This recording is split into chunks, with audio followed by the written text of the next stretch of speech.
Hey everybody, Danielle Hargenrader here, and welcome to another episode of Unleash Your Inner Diabetes Dominator. Today I am beyond excited to have one of the, I would say, most influential people in the diabetes online community today. I'm going to be interviewing Richard Vaughn. And Richard Vaughn was diagnosed when he was 6 years old in 1945. After almost 70 years of type 1, he has no diabetes-related complications except for some mild nerve damage. So today, we are interviewing Richard Vaughn. How are you today, Richard? I'm doing very well. I hope you are too. I am, thank you. I'm so excited to have you here, and I thank you for taking the time to chat with us here in the diabetes online community. So we're just going to start this off the way we always do, and I'm going to ask you to kind of share your story of diagnosis and whatever you'd like to share with us about the path that you have traveled from then until now. Very good. Okay. It was 1945. I was actually 5 years old, and I was recovering from chicken pox and mumps. I had those diseases. I think they must have almost overlapped, and my body was going through a lot of trauma, trying to recover, and I started showing the symptoms while recovering. I can still remember little bits and pieces of that period of time. Uh, my parents took me to a doctor. He did not recognize my symptoms. This was 1945, and there was not a lot of knowledge about diabetes, especially in Southern Virginia. That's Roanoke, Virginia, where I was born.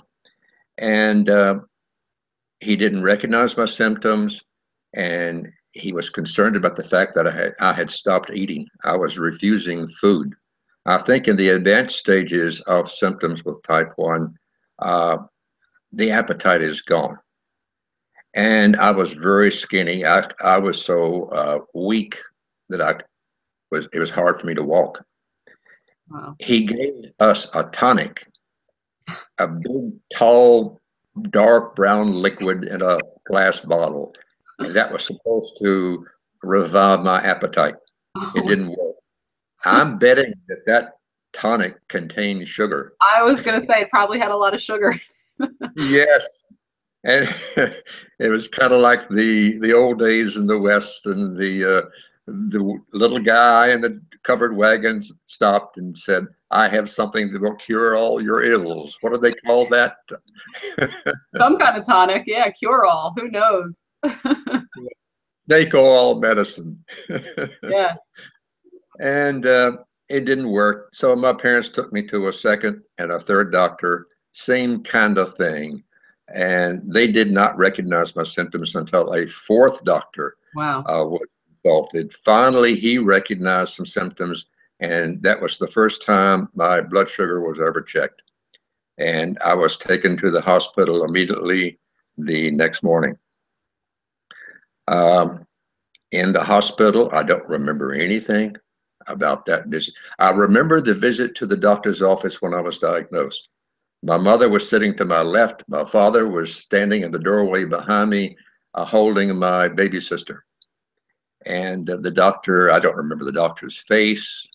And what makes me remember all of this is that I looked over at my mother after he had announced that I had diabetes. Her face was as white as could be. Her mouth was hanging open. She was a big talker, but she didn't have anything to say. She was dumbfounded by the whole thing. Yeah. And that's has left it scared me. And that has left a really long impression. And I'll never forget it. Yeah. But I started recovering in the hospital, the animal insulins from pigs and cows, whichever. And I did very well with that. I started gaining weight, and I was back on my feet and back home after several days. And from there on, I did very well. I had a glass syringe with a long, wide needle. The Yeah. needle, yeah, you had to twist them onto the glass syringe. And the needles were wide enough that if they got clogged, which they did frequently, you could take a little wire and poke it through the needle to Yeah. unclog it. Oh my goodness. That is just, I actually went to Gary Shiner's office, and he has I guess kind of like a closet of relics, and that Yeah. was one of the things that he had. And I looked at that thing, and it's just like, I am so grateful for technological and medicinal advances over the years, but I mean, bless you for having to live with that, and obviously making it, not only making it work, but making it work well for yourself. It's just, it's mind-boggling. Supposed to push the needle into the muscle on the top of my leg. That's what the doctors had us do. And if the needle had any obstruction, you had to boil the needle and syringe to sterilize them. And sometimes some sediment from the water, we had our own well, and would get on the needle, and I would go to push it in, and it would pop as I was trying to get it to push into the skin. And my father realized, he gave me my injections for a few years. He realized that there was something on the needle he had to file off. He had to work on those needles before I would take my next injection. Wow. Well, good for him for knowing that and noticing it, and actually being able to do something to make that, I don't know about less painful, but more usable. Yeah. The beef and pork insulins worked very well. I was revitalized. I went to school. School was not so good. I had too many highs and lows, and at night I would frequently have seizures. Those were terrible. And my mother would come. She kept a little glass with water and sugar. She would stir it up. Quite frequently, it was my sister who yelled at my parents because her bedroom was closer to mine than theirs was. And she would wake them up, and they would go in. My mother would get me to drink a little bit of that sugar water. My father was holding me because I would be shaking and having kind of convulsions and what have you. And that went on quite frequently. But the beef and pork insulin was great.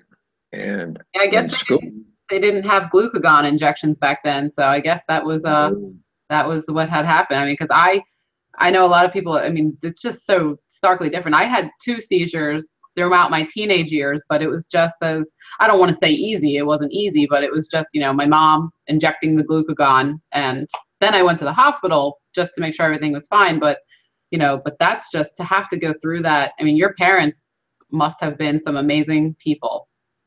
yes, they were. Uh, my mother would make desserts for me, sweetened with saccharin. Wow. Saccharin was invented in 1910, and so 35 years before my diagnosis. We were grateful to discover saccharin. I think it may have been the only artificial sweetener that existed back then. And something else, until we discovered saccharin, I didn't have anything interesting to drink. I couldn't even, lemonade was too sour without sugar. Sure. With saccharin, it was great. And something else we discovered, little tiny bottles with colored liquids. What was that? It was the birth of Kool-Aid. It was a concentrated liquid. It wasn't a powder like Kool-Aid is now. And so we bought one of each color and took them home, and we put water in a pitcher and poured in the concentrated Kool-Aid, added saccharin, and I thought it was heaven. Hey man, things have changed, but you know what? I think the bottom line there is that people were always making it work. We kind of sometimes perceive our struggles, and we all have struggles. Obviously, living with diabetes is not always a walk in the park. But I mean, even back then, with such limited resources as compared to what we have today, you were not only were you making it work, but you were, in heaven with, Kool-Aid. I mean, that's kind of bottom line. It's like the little things that make us happy, and we have to be kind of aware of that, how advantageous our positioning is today. Absolutely. In school, my mother did not want me to participate in play periods or gym because I was very fragile and I would have hypos very easily. So my doctor wrote an excuse. Each year I was in elementary school, and she would go in the first day of classes for each year, talk to the teacher, explain what was up. The teachers had never heard of diabetes. Right. I don't think any of my teachers in elementary school had ever heard of that.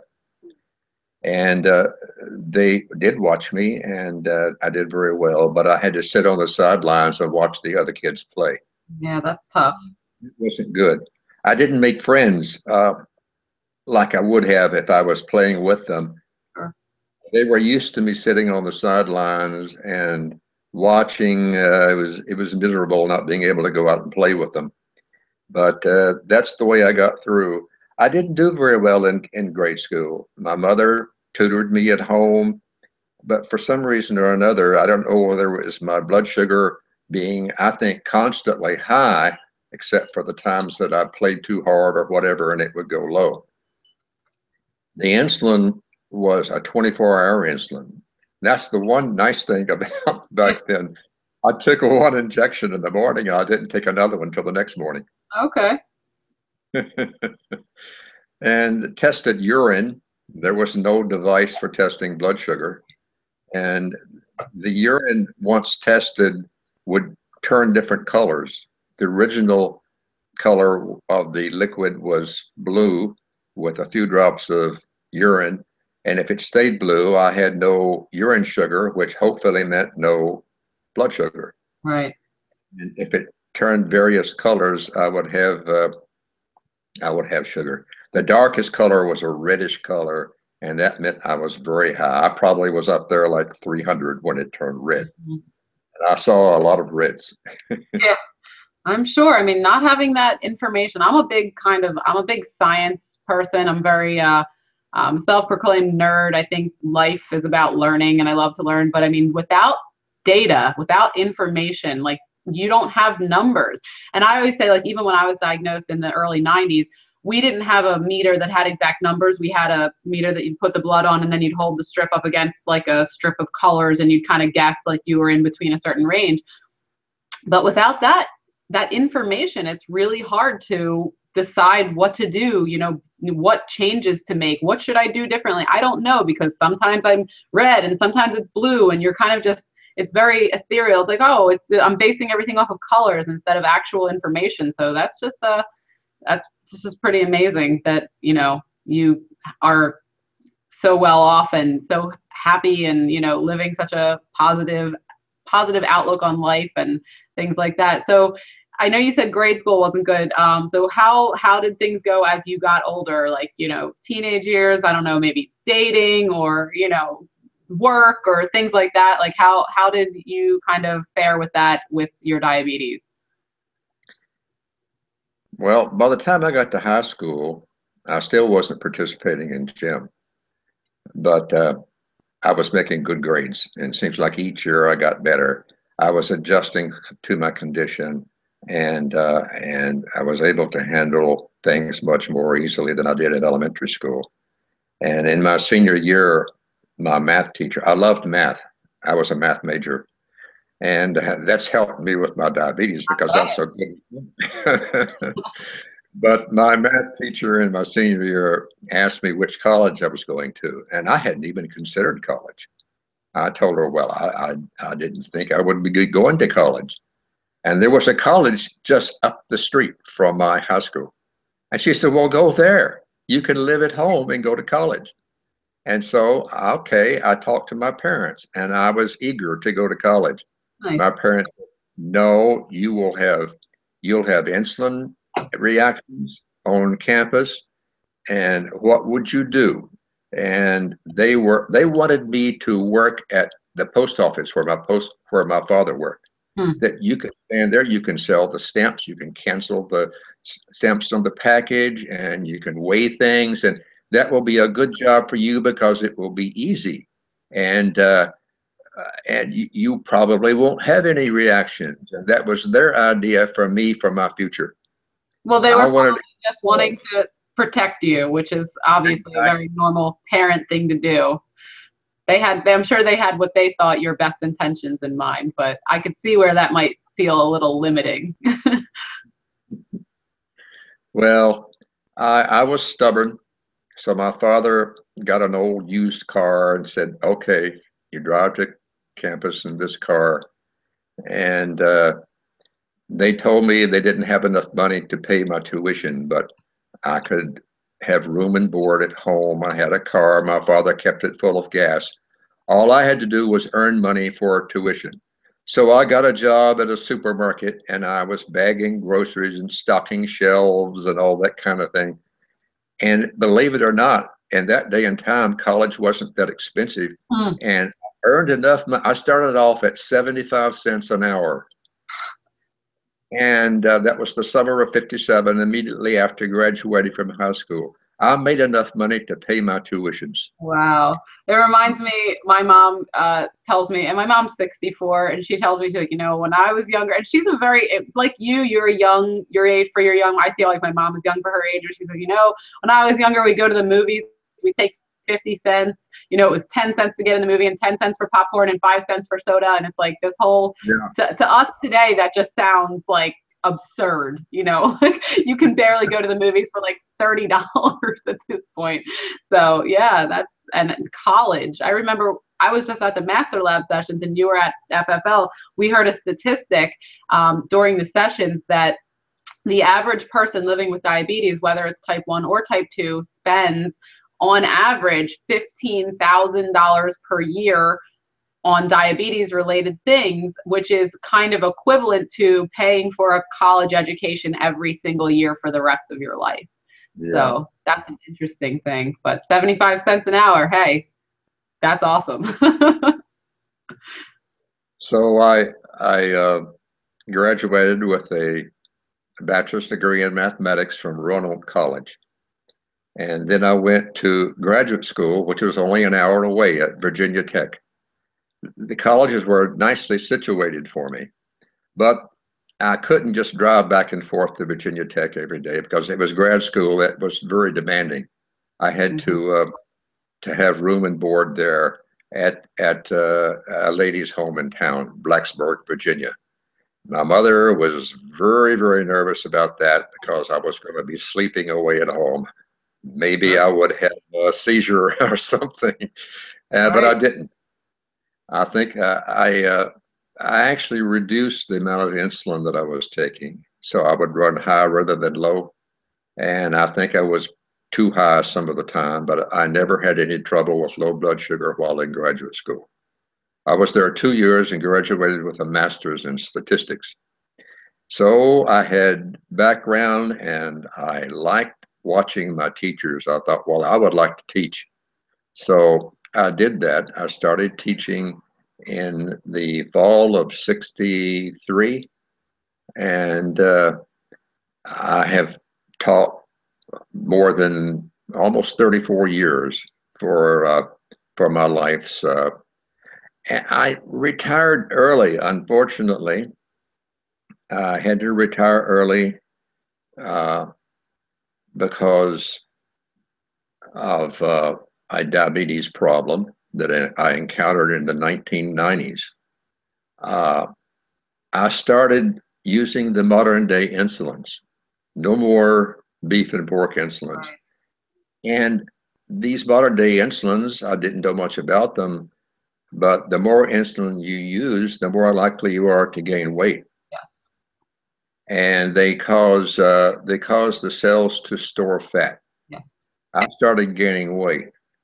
I wasn't eating any more than usual. I had no idea what was causing it.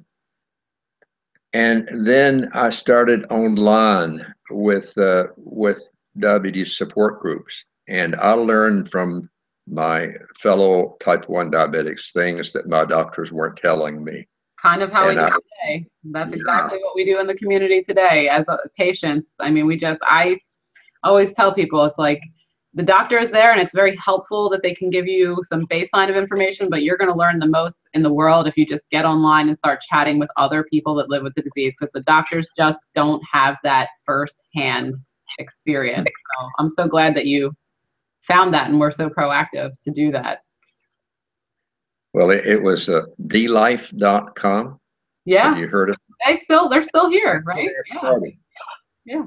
And I had made a lot of type 1 friends on there. And they told me about the synthetic insulins causing weight gain. I gained a lot of weight. I'm not even going to tell you how much.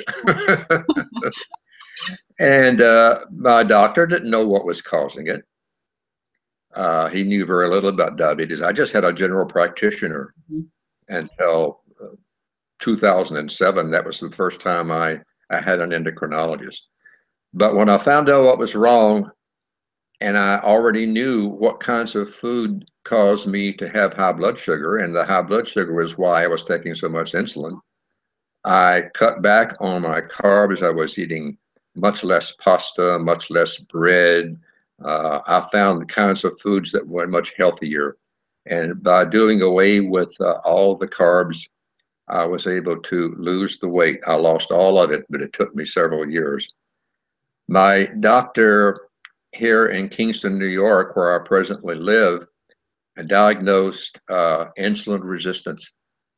Type 1 diabetics can have insulin resistance. Sure. Yep. Of course, mine was triggered by the weight gain.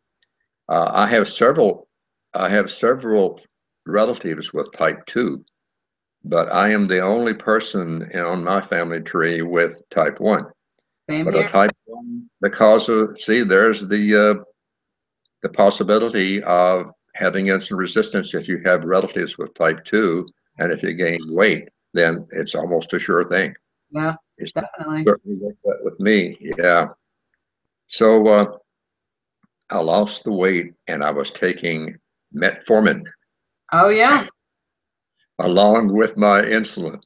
And with the metformin and exercise and eating only about half as many carbs, healthy carbs for the most part, I lost all the weight. Good for you. So very healthy again. So you're not taking the metformin any longer, or do you still take it? I was taking 2,000 milligrams per day. And are you doing that now, or are you done with that? I stopped the metformin and didn't need it. I stopped for about a year, and then I started gaining again. You can't get rid of the insulin resistance. You have it for life. It's genetic. Just like yeah. So when I started gaining again, I started taking just 2 pills a day instead of 4, and very well.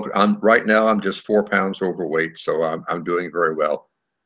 Good. I need to backtrack now, Danielle, and I'm leaving out an important chapter of my life. The first college where I taught, 1963, I noticed that there were some teachers on campus who were bachelors and young like me, and they were dating these beautiful young women. They were the students. They were not allowed to date their own students, but as long as the students were in their classes, they could date. And I thought, here are all these ugly guys dating these beautiful young ladies, and I got to get into this. So I took the yearbook from the previous year and started with the senior class. It was a small college. There were only like 700 students in that college, Bridgewater College in Bridgewater, Virginia. And I was sharing an office with the head of the physics department. And I said, well, I've picked these girls. Are these good girls? And he said, no, this one's married. This one's dating heavily. This girl is not a very nice girl. He said, what about the junior class? And so I showed him, and there was a physics major, a very beautiful young lady. Her name was Wanda. And I started dating Wanda. And I was rooming in a house where a dorm mother lived. She knew the girls. And she looked at my list and she said, oh, here's the one I want you to date. She was down towards the bottom of the list. She was a sophomore. And I said, well, I'd rather date the older girls. I'd rather date the juniors. She said, no, just forget about them. Date this girl down here. And her name was Anita. Anita and I fell in love. I dropped Wanda. I lost my little black book with all the other names and phone numbers, and Anita and I were going steady. And at the end of that year, we were married. Wow. We married after 7 months of dating. You know what? But I have to say, I met my husband in August of 2006, and we were married in August of 2007, and we're coming up on our 8-year wedding anniversary. So I have no qualms with getting married quick. It's like, when you know, you know. It's just, that's it. That's it. It certainly has worked out. Anita and I have been married now for 51 years. Wow, congratulations. That's awesome. I mean, and that's what I was going to say. And a lot of people have issues, finding a mate when you have diabetes. Now, how was Anita, is she involved with your diabetes care? Is she, what's her level of involvement? Or was she scared, or was she nervous, or how did that work? Well, she didn't know anything about diabetes, nor did her parents. And her parents had heard of it, but Anita hadn't. She saw me through some hypos while we were dating. And after we were married, I had a few seizures. She helped me through those. So she learned very fast. And she was also learning how to feed me. She prepares meals for me now, and she knows exactly how many carbs there are. And she tells me, and I can rely on her 100%. And it just works fine.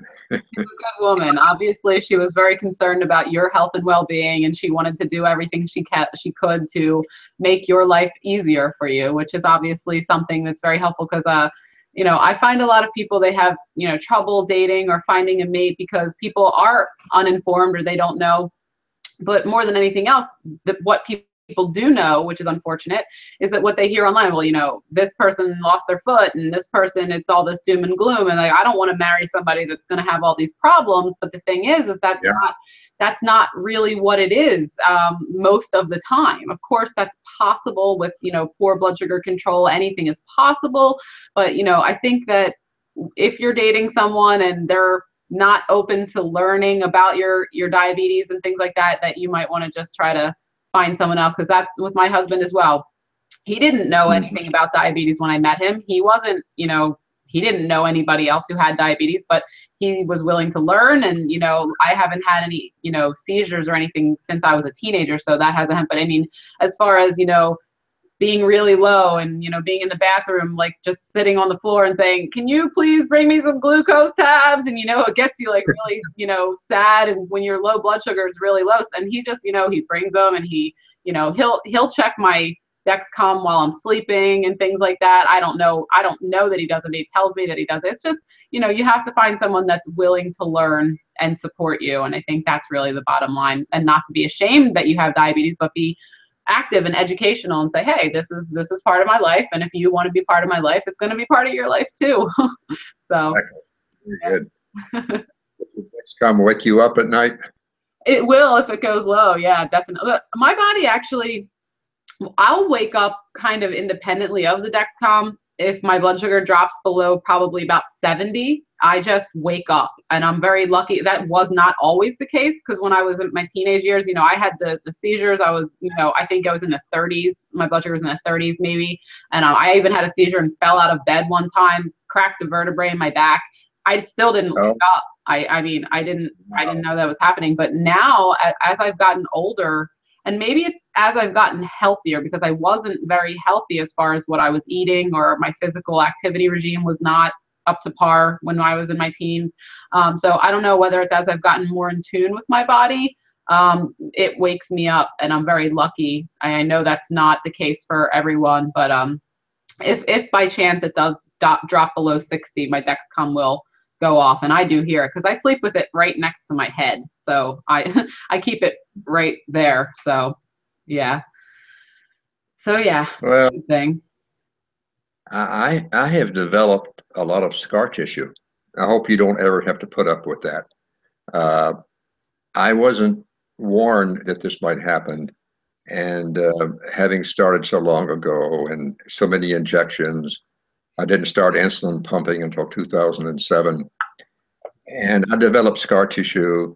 And every once in a while, I'll have a high that I can't explain. Mhm. And it's because the insulin isn't being absorbed properly. And I can put my pump site in scar tissue. It doesn't show on the surface of the skin, Yeah. it's under the skin. And I don't know I'm in the vicinity of any scar tissue, and I see my blood sugar go up. I'll take an injection, and it doesn't work. I keep going up, so I know I have to change sites. Yeah. So this is I guess this is maybe the biggest aggravation I have with diabetes at this point in time, the scar tissue problem.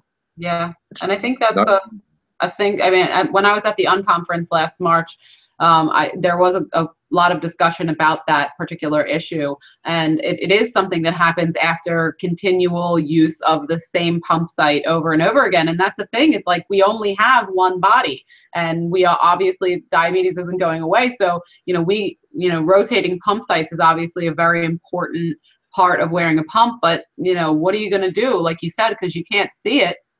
And sometimes you don't know where it is. So it's like you have to be aware at all times and be checking your blood sugar and, being on top of it. It's kind of like, it's like a 24-hour a day, 7-day a week job. But, we don't want to be blamed for the burden. But regardless of the burden, it's still our responsibility. And, you got to take it for what it is and do your best to kind of roll with the punches, which obviously you're very good at. So, so that's a great thing.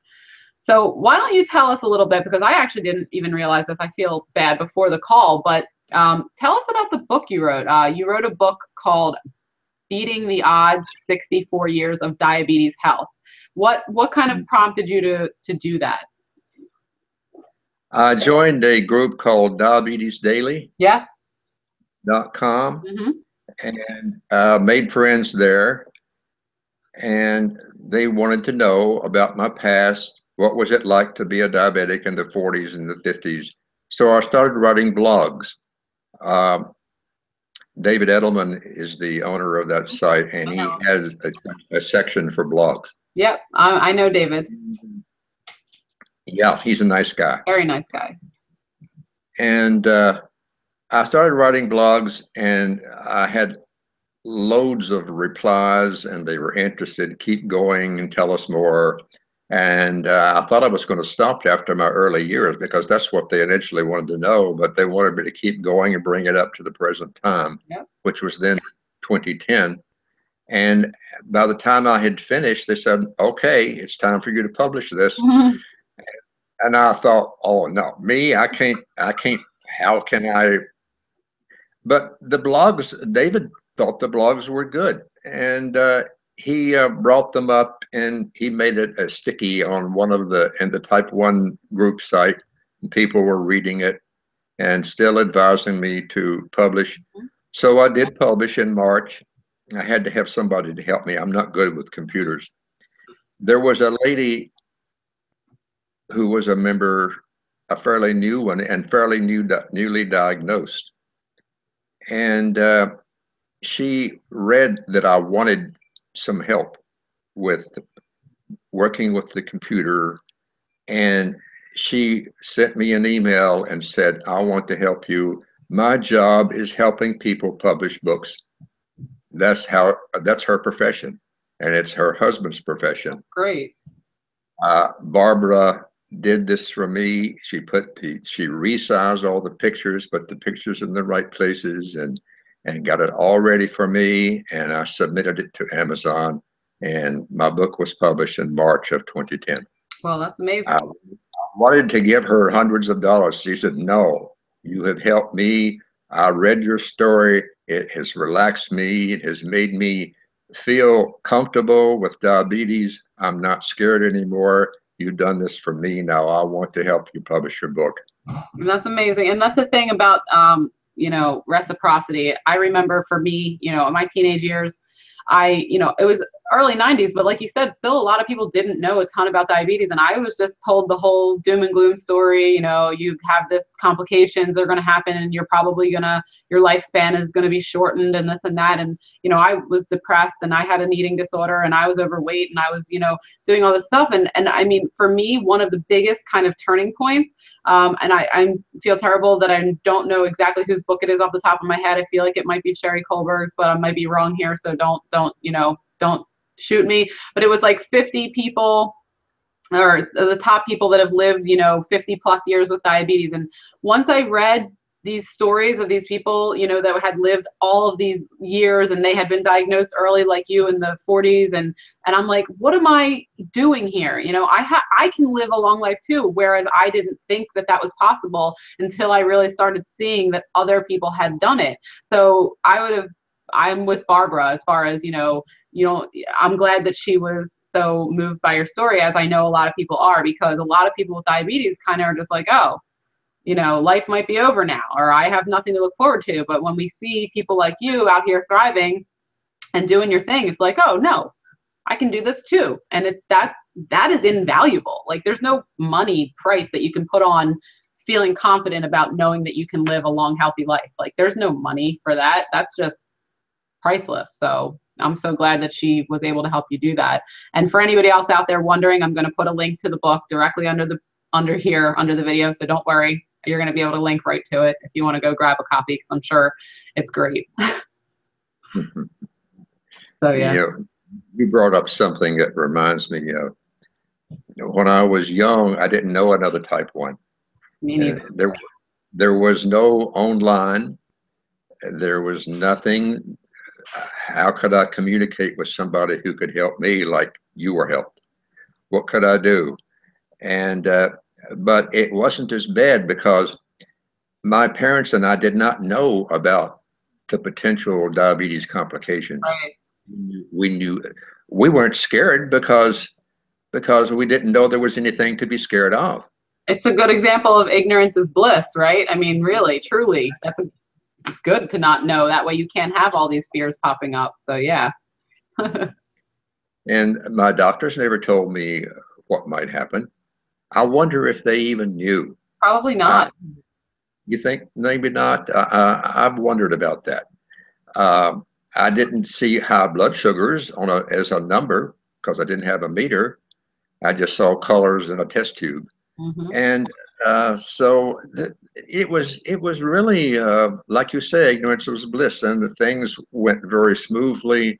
I had highs and lows, but I couldn't identify them except by the way I felt.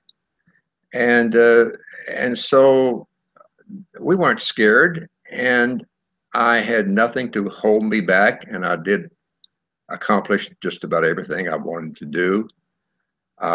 After Anita and I were married, we had 2 sons, one born in 1966 and the other in 69. And when we moved to New York, one was about a year old, the other was about 4 years old. And they did very well in school. And they went to the community college where I was teaching. And both of them ended up being in my math classes one semester each time. Wow, that must have been fun. Fortunately, they were excellent math students. I was going to say, you had to know they were doing their homework. I wasn't accused of giving them A's because they were my sons, because it was well known on campus that they were good in math and science. That's good. Anyway, then something happened. They graduated from college and they wanted to go away to graduate school. And they were both computer majors, computer science.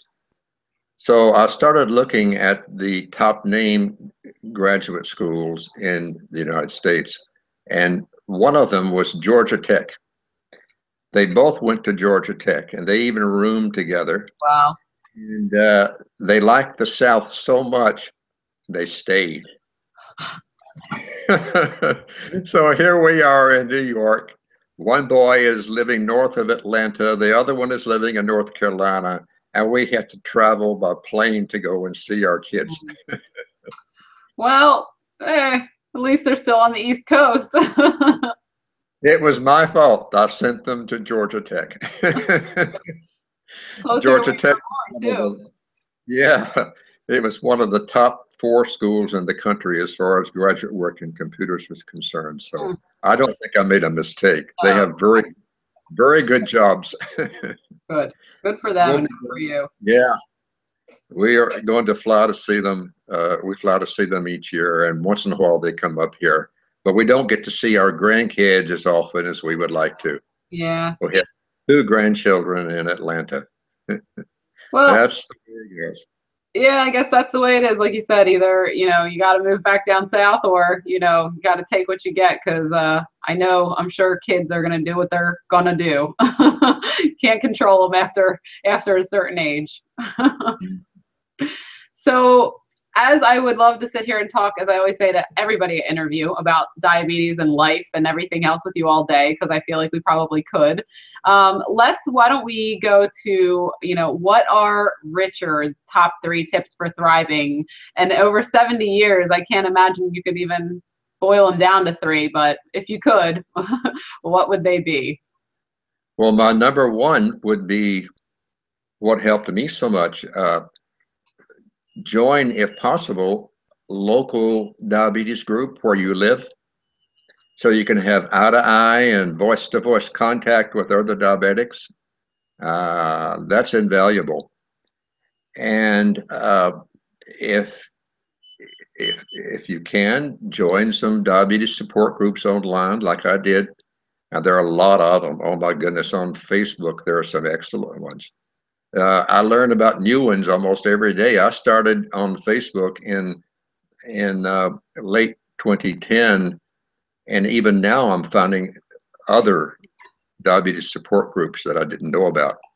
And I've joined a lot. I've joined too many. I've joined about 50, and I only have time to visit about 10 per day. So I'm sliding some of them, and one of my favorites is Diabetes Mastermind. I'm going to write that down, and I'll link to that. Yeah, Diabetes Mastermind. The administrator is an endocrinologist. Okay. And she lives east of Boston. Her name is Dr. Sybil Kramer, and she runs the site, and I help her with moderation of it, and it's very good. I recommend it. Good.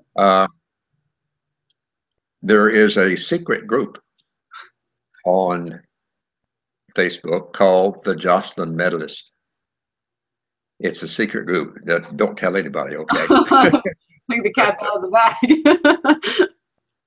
And it's wonderful to be able to talk to fellow long-term type 1 diabetics and not have to worry about anybody coming in with advertisements and spamming. You don't have to worry about that in a secret group.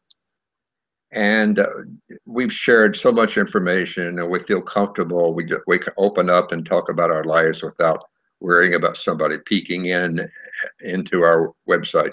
And so that's been very valuable. I do have the 50-year Jocelyn Medal, and in the year 2020, I'll be applying for the 75-year medal. Wow, that is an accomplishment. Do you display them somewhere, or do you display your medal anywhere, or do you look at it, or where is it? Yeah, I have it over here on a shelf somewhere. Good. I did speak at the Friends for Life conference this year, and I took my medals there, and a few people saw it. I guess my number 2 of the 3 you have requested would be to strive for perfection, get help, not just from doctors, but from fellow diabetics. Do the best you can, and don't be upset with yourself if you can't get everything to go exactly the way you want it to go. I think that's excellent advice. Yeah, that's a piece of advice that I've given a lot of people. Yeah. There are parents of children with type 1 who have sent me secret messages. my son or my daughter, 3, 4 years old, is having this problem. What should I do? I do not give them advice. I can't say, okay, well, this is what I did as a child. That would be ridiculous. It's a difference night and day between how I control my diabetes as a child and how they should control theirs. I tell them to go online, get into the very excellent diabetes support groups, and talk to the other parents, the experienced ones in particular. And that's the best advice I can give them. I can't say, well, if this load that your son is having happened to me, this is what I would do. I mean, I'm a 75-year-old now. It would be totally different. So I guess that's my number 2. I mean, the first 2, I mean, it's funny because no matter who I interview, I always ask the top 3. And a lot of times they're very similar. And I think the first one is that, a lot of people have that experience, is that a lot of us growing up, we didn't know a lot of other people have diabetes. And when you do start interacting with other people with diabetes, it really, even if you didn't even feel like there was something missing, you realize that there was something missing. And that patient-to-patient, peer-to-peer support, even if you're not, like you said, getting medical advice or whatever the case may be, just having people to talk to that get it, that know, what it feels like to just have lows and highs and inject and all this other stuff. It fills a void that you may not even know that you have. And I just think it's so important. And like you said, that it's free. You go on Facebook groups, I'll link to the one you mentioned, and go to 2diabetes.org and sign up and join a forum and just chat with people. It really, really does make a huge difference. I totally agree with that. So good advice. Well, let's see. Number 3. So many things I could recommend. I would just say, don't let your diabetes stop you. And you can be a type 1 diabetic. You're going to have lots of problems with your blood sugars, but you can, with the technology and the knowledge that's available in this day and time, you can keep things under control well enough that you can fulfill all your goals. I mean, I fulfill all of mine when it wasn't easy, and today it is much easier. My control is much better now than when I was in college, much better than when I was dating, much better than when I was teaching. I had problems when I was teaching, and teachers who are diabetic should not have those problems now. But you can manage to get through and fulfill all your goals with minimal problems in this day and time. So don't let anything stop you. Yep, that's really, and I couldn't be happier that that's what you said as your third thing, because that's the whole, I mean, I call, my diabetes dominator, I call that a mentality. And the only thing that means is that you don't let diabetes be the reason why you don't do whatever it is that you're passionate about in life. I mean, whatever that gets you going, makes you happy, lights you up, don't let diabetes be the reason why you don't go after that, fulfill that dream, live out that passion. It doesn't have to be the reason. And that's my favorite. I mean, that's for me, that's what gets me going, is helping other people kind of embrace that attitude, because that's what it is. It's a mentality. You can do it. You can do whatever you want to do. And diabetes doesn't have to be the reason why you can't. So fantastic, wonderful advice. I couldn't give better advice myself. So yeah. Something I would like to read to you. Oh, please. I asked my friends online before I went to be a speaker at Friends for Life. I asked them, if you were able to go, what question would you ask me if you were there? What message would you have me give my audience there? And a fellow medalist, her name is Judith. Judith is in the Jocelyn medalist group. And here is her message, and I love it. Sometimes I almost tear up when I read it. A message that I feel should be given to diabetics. Do the best you can do each day in trying to control the disease. No matter how well you do everything, to be able to coordinate the insulin, the carbohydrates, the body growth, hormones, exercise, and all the other factors that influence the performance of insulin with your body.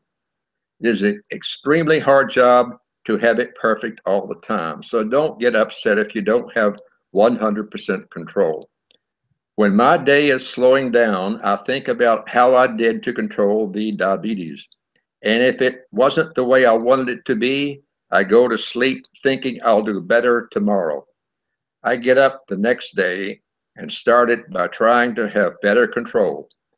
I've been fortunate to not have complications, and with 73 years of type 1, I still expect to do better.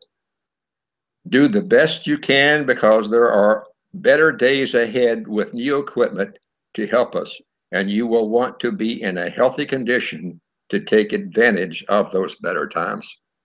I mean, that she should be a writer. I was going to say she should put a book out, because that's exactly right. Day by day. If you had a bad day yesterday, that's okay. Tomorrow's going to be another day, and you can just strive to do a little bit better than you did the day before. I love it. I love the positivity. I love the good, vibes and the outlook, and to have people like you to kind of show people like us, that there's plenty of life left to be lived, and lived well.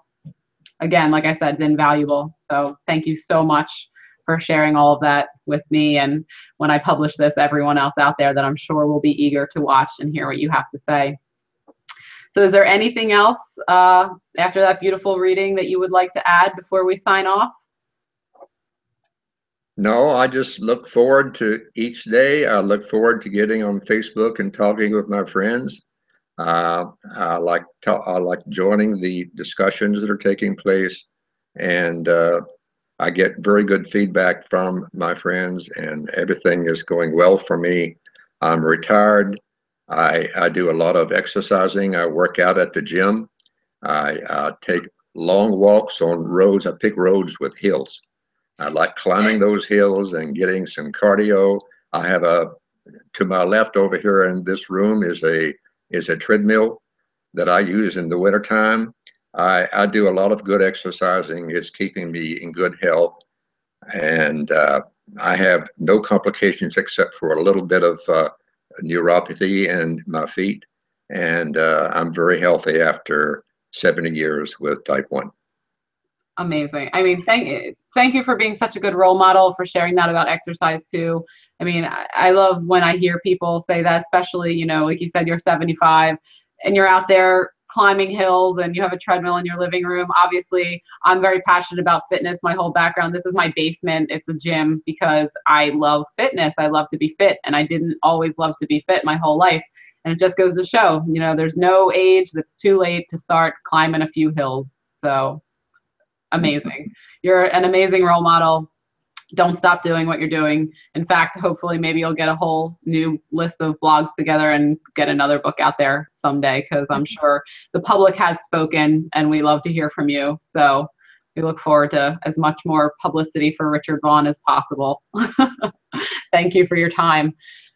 Thank you, Danielle. All right, guys. So I will catch everybody on the next episode. I was going to say, not to say anything about any other episodes, but this one has been even more fulfilling for me than a lot, because I mean, like I said, just seeing you out there kicking butt and being so amazing, it gives me even more hope for the future. So can't thank you enough. All right, guys, before I get all, too teary-eyed and sad, I'm going to stop the broadcast here. And just like always, I will catch you guys on the next episode. Thank you so much, Richard. Thank you.